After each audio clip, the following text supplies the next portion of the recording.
Okay guys, so Ninja Andrew here, back again today to take another look at a Gadgets loadout, and today I'm going to be looking at my Gadgets PvE Dazing loadout. So if you'll remember last time, we finished off my PvP loadout with the electrical burning and frost power interactions, and we also took a look at my PvE loadout, which is the exact same. Except for the fact that we have the battle drone in instead of the EMP, and we also have purchased, or we will purchase, Word of Power for use when we need it with that loadout. Now, this is the loadout that I use for PvE for the majority of playing this game. It's not 100% effective in PvP. You're not getting the best out of it, as I mentioned in the last video. This is because most of your moves will hit from a distance, and you will pull enemies to you, but in PvE you tend to not pull too many of them because the tank usually has a higher dominance. So what ends up happening is you don't get the best use out of this particular move here because you're never close enough to hit them with it.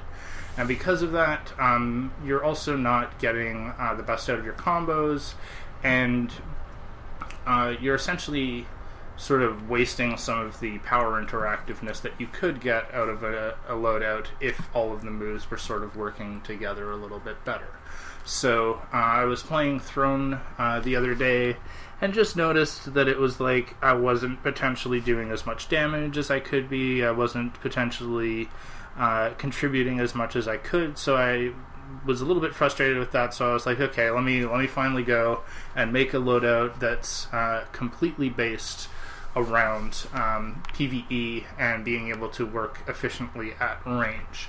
So I'm going to go through the process with you guys that I went through in order to find that.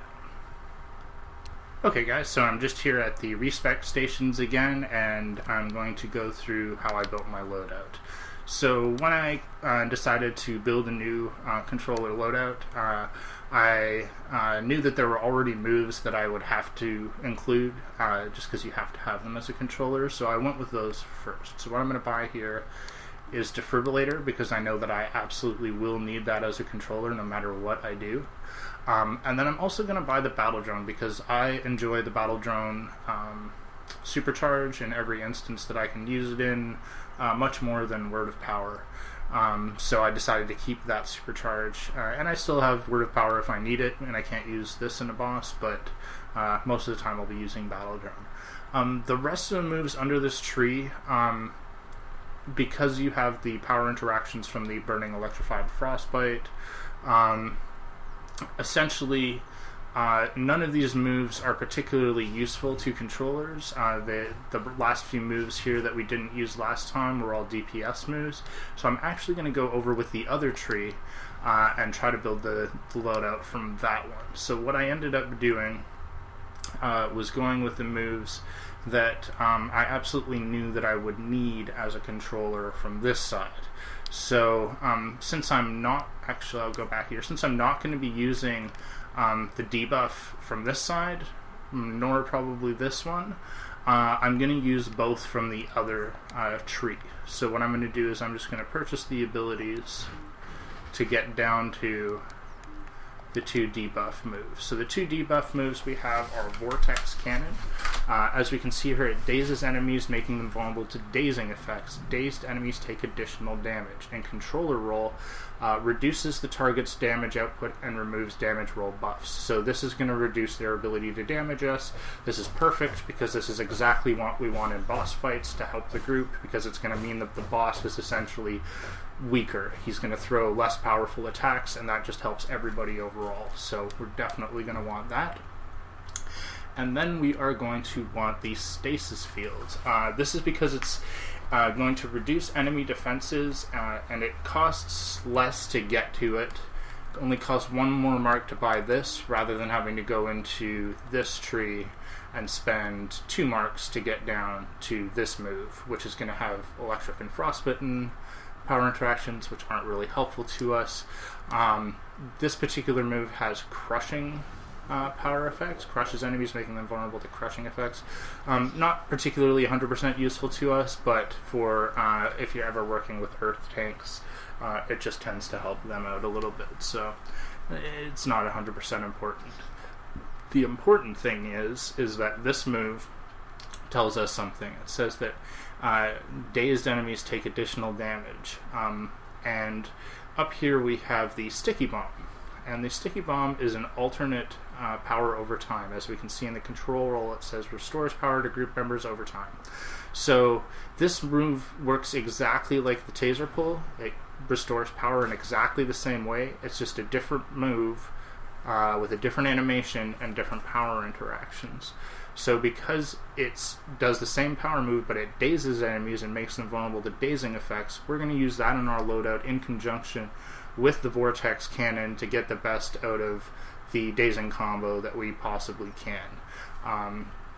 So I'm going to go and actually load these out into my loadout, and then we'll see where we stand. So the first thing I'm going to put in is the POT, power over time. I'm going to put it in exactly the same spot as I had the taser pull, because you only need to use it every once in a while, and because I'm comfortable with POT in my rotation being that slot, that's fine with me. For triangle, I'm going to put in my supercharge. For X, I'm going to put in defibrillator. These are exactly the same positions that I had them in the other one for exactly the same reasons. You're using these two less, and you're going to use this one more because it's right underneath your thumb. For square, triangle, and circle, what I tend to do is have melee style or melee based attacks on square. So anything that either looks like the melee, like has animations that are similar to the melee combos that you already have, or is useful within a melee context, like it's a good short range burst type damage, and maybe has a stun effect or knocks them back or something like that. So for the purposes of this loadout, I'm going to put in the vortex cannon because it has a stunning effect and it will knock them back slightly. So I like that effect. For triangle, I tend to put in ranged moves. Now, of the moves that we have here, I don't have anything that's particularly good for range except for the two power over time moves and the vortex cannon. And since we've already used that, I'm going to skip over the ranged move for now. I'm going to go to circle. And circle is where I will usually put escape type moves or area of effect type moves and stuff like that. Good moves for circle, essentially. So for this loadout, I'm going to be putting the stasis field, which is going to allow me to trap them inside the bubbles. So I'm familiar with putting shields here as well, so it's, instead of a shield for me, I consider it to be like putting a shield on the enemy, even though it's a shield that damages them. So this right here is pretty much the entire loadout, minus one thing. This power right here. You have a bunch of different options that you could put into this, and I'm going to go back and look at the trees real quick. So from the tactics tree, fear gas, stealth, battle display, paralyzing dart, neural neutralizer, and gauss grenade are not very good repeatable range moves. They're okay, but they're not 100% useful for that type of like there are some that'll work. Not all of these. Like fear gas might work at a range, neural neutralizer, and gauss grenade, but none of those do anything for us except maybe neural neutralizer. But because of how expensive it is to buy down to it, it is more useful in PvP loadouts I've found for DPS, but that's just my opinion. So we're also not using cryofoam and cryofield, so I'll go over to devices. The holographic decoy is not very useful for us because it's mostly used in conjunction with the suppressor turret, and we're not going to be using either of those two things. So you could use potentially the suppressor turret as an alternate ranged move, but it's just not as useful in PvE because there are a lot of instances that you can't bring a pet in because the pet will continue to attack the enemy when you're not supposed to be. So not useful to us.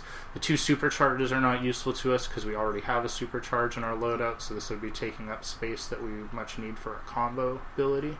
And Napalm Grenade, once again, it inflicts burning to enemies, causing damage over time.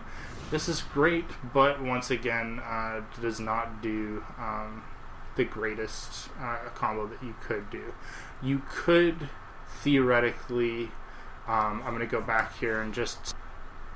Okay, so you could buy all the way down to get Neural Neutralizer and swap it out with the where your stasis field is, and have a slightly better Dazing combo. The reason I don't particularly like this for PvE is that Neural Neutralizer, you have to be within the field of enemies, like you have to be close to them in order to actually hit them with it. And because I'm really looking to add ranged abilities to my combo here, I'm not actually going to use it, even though it probably would be better overall for the combo. And you know, if you want to go with this move, I don't see why not. I think it's perfectly viable. But instead, I'm also going to just quickly look at iconic powers, because iconic powers, you could pick up moves from here. You could use Heat Vision. It's a good ranged move. Inflicts burning though, so it's not 100% useful to us. It's not terrible. The same with the Freezing Breath, inflicts frostbite. I tend to use these on other characters with other loadouts, mostly my for fire and ice DPSs, but you could technically use them. You could also use the Battering Multi-Shot. Not terrible. It's a hit of damage. It does what you want it to do. So something to consider. There's some other ones here. Mesmerizing Lasso. Sonic Shout, maybe. Anything that's essentially like a long enough range, but I don't tend to like any of them enough to consider them being worth putting in the loadout.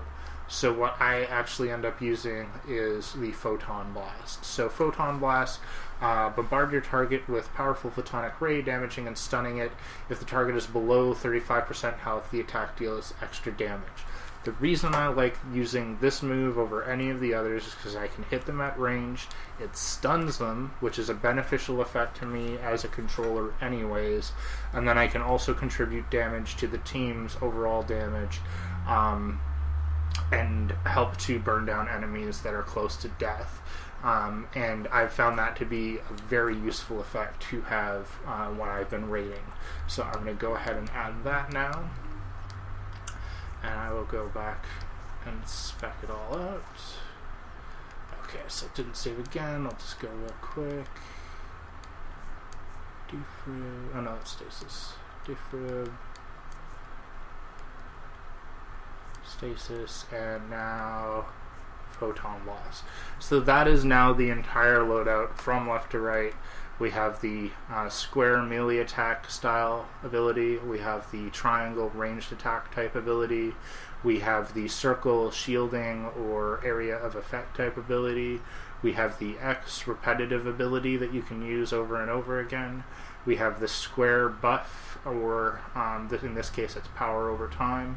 If you're DPS, you might use like a weapons buff or something in this slot, and then your supercharge. And that's how I like to load out every single one of my loadouts, because it makes the rotations so much easier to do when you know that, like, if you're comboing on square and you want to add in your melee combo, you just hit square again with R2. If you're hitting triangle and you want to add in your ranged attack, you just hit R2 and triangle at the same time. You're not having to move your fingers all over the place to get the types of attacks that you want out of your moves. So that's the theory behind why I tend to choose specific types of moves for specific slots, and it's never failed me yet in making loadouts during or for this game. So now I'm going to take a little trip to my base, and I'll show you how all this works in combination. Okay guys, so here we are on my base, and I'm going to essentially show you the rotation for these moves, and this is going to be PvE rotation, so I'm not going to be concerned about killing an enemy up close, and I'm not going to be concerned necessarily about particularly comboing. Everything that I do when I'm PvEing is through the Weapons Mastery combo. So if you'll see there, that red set of circles, everything that I do, every combo that I make, it is possible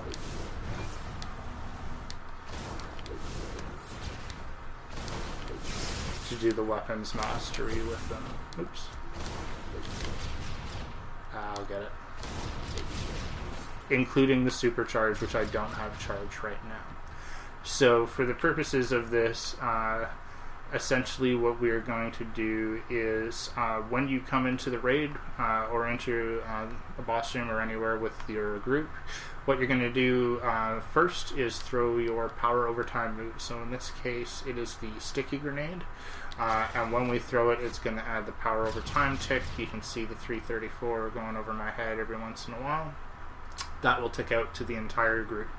So after you've done that, you probably have a second or so to throw another ability. So because you've just thrown one that does dazing, let's hit them with the second dazing move so that we can get the most out of that combo. And you will notice that it's actually very faint, but up at the top underneath where it says sparring target right now, you can see he has the symbol for the foot, which means his movement speed is increased. And so when I hit him with power over time, nothing happens, but when I hit him with the combo, or when I just hit him with vortex cannon in general, right next to the foot there's a tiny, tiny little symbol, and I'm trying to get it so that it's visible a little bit more. This tiny symbol looks like red crosshairs. That is the damage debuff. So that means when I hit him with vortex, his damage that he can do to me is reduced. So the combination of power over time and damage reduction, that's your first debuff. So to add to that, we're going to add the third debuff, which is the clap over the head, which should put him into an encasement. And if you'll notice, he now has another symbol underneath him, which is the red shield. That means that his ability to defend himself has been reduced. Those are the two best PvE debuffs that you can use in the game on a general basis for your controller loadouts. So it's good to just have them both and use them all in order, and you can hit him from a distance with them, which is great. And then once he's there, why not bombard him with a high damaging move that does more damage to him over time as you continue. And in between throwing those combos, you're just going to throw your power out to the group, and you're going to charge up your supercharges. And in this case we're using the battle drone, but if you were in a raid where pets aren't allowed, you have the power purchased already, so that you could go in and switch it over to Word of Power. So there you go. So with the last 3 points that we have here, I'm going to spend them on the regular things that I usually spend them on, which is the damage buffs. Gain plus 3% critical attack chance and gain plus 10% critical attack damage. The reason I tend to choose these over any of the other ones here, like even the health is good. Health and the damage are the best ones, because it's a 3% critical attack chance overall. So 3% of 100 is 3, but 3% of 1,000, you know what I mean? You're going to start getting a little bit more of a buff. 3% of 3,000 is going to give you even more. So the higher the level you are, the more this is going to affect you. Same with this, 10% overall critical attack damage. That's a really good increase. Whereas something like, an extra 100 health, when you have like 26,000 200 health, is really adding 100 more on when you get hit for like 500 per combo ability. It's not really going to add that much. Same with this, because they're not percentage based, it's just going to add a little bit to your overall base, but like plus 50 defense and 100 toughness, that's like the difference between wearing one piece of armor that's a little bit better than your level or wearing all the same level. So it's not that much of a difference, whereas 10% to your overall critical attack damage, that's a lot. That's a big increase. So I'm also going to go here with the permanently gain 50 vitalization and 100 power. The 100 power isn't really important. The extra 50 vitalization just helps us out. It's really not that big of an increase. You could use one of the other ones here, like super strength or dominance or something, but even then they're not that great. I'm just basically using this to waste a point on something that benefits me a little bit at least. So I'll go ahead and spend that. So the combo rotation, you're just going to be using all of this, and especially your weapons mastery combo to charge up your supercharge. So I'm just going to go through basically how I use all of these in a weapons mastery combo. So I'd like to use brawling for both of my gadgets loadouts because it is the easiest to pull off the weapons mastery on triangle, at least in my opinion, because you have either tap hold or hold, and either of those will go into a weapons mastery, and they're super quick and easy to pull off. So if I do tap, hold, and then throw, or tap, hold, throw, or hold, throw. So if I screw up, I can just keep tapping and holding triangle, and any time that I get the second part of the combo, I can throw in one of my moves. So even if I screw up a little, it's really easy to recover with the brawling combo, and that's why I like to use it for support roles. So let's go here.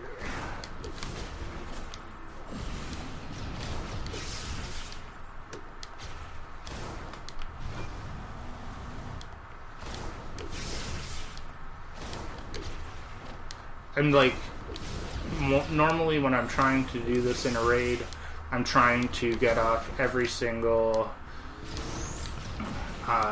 weapons mastery combo that I possibly can. And as you can see, it's charging up my supercharge.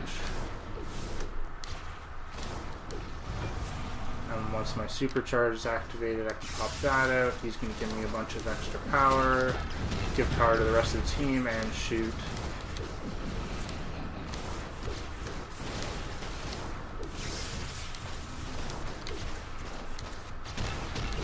So as we can see, I'm able to hit him with all of my moves from a distance, and they will at least have some beneficial stacking properties with each other. And in my testing with this loadout, essentially I'm able to more consistently throw power because my combos are stunning more effectively, and my team is able to mitigate more of the control effects that the enemies are putting out, so it's easier for me to do my combos, as well as the fact that I also am doing roughly, I want to say, like 20% more damage. Like it was a significant increase. I went from being like, bottom of the board or second from the bottom of the board to middle of the board, top controller damage out, even over controllers who had more skill points and armor than I did. At the time, I was still able to put out very high damage numbers while maintaining very good control numbers for power outs. So that's why this loadout has been the one that I have decided to use for hard level PvE and anywhere where I can't use pets or my other loadout for whatever reason. And it's more effective. It's honestly more effective than the other loadout for PvP. Not the greatest for PvE, it's better for PvE, not the greatest for PvP, because it was built around having all of these ranged moves. Some of these can be broken, like this one, from a distance very easily, and it will tend to make you a sitting target, and everybody will lunge at you in PvP and knock the crap out of you. So that's why I tend to avoid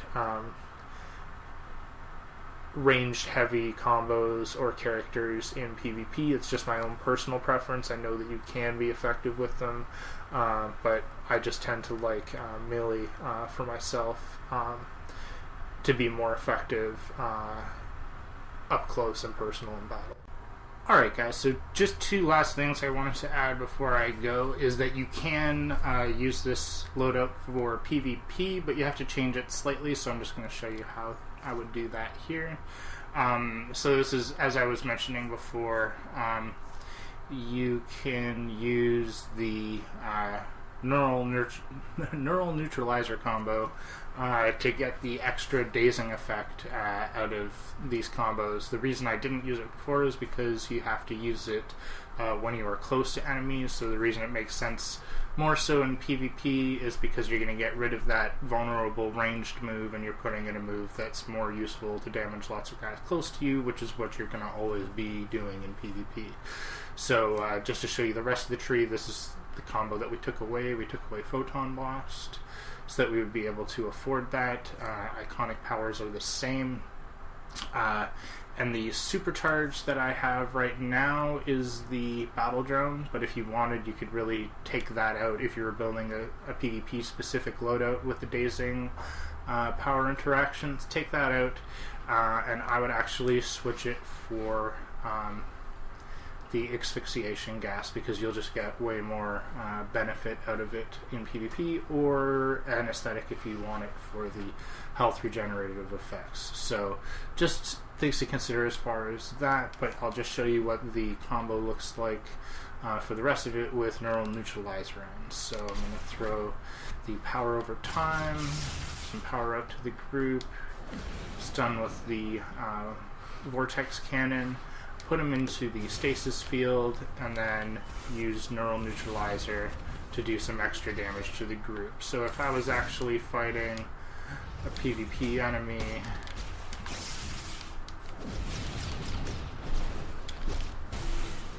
you can see how that would be an effective combo even if I was in a large group of players and they were all around me.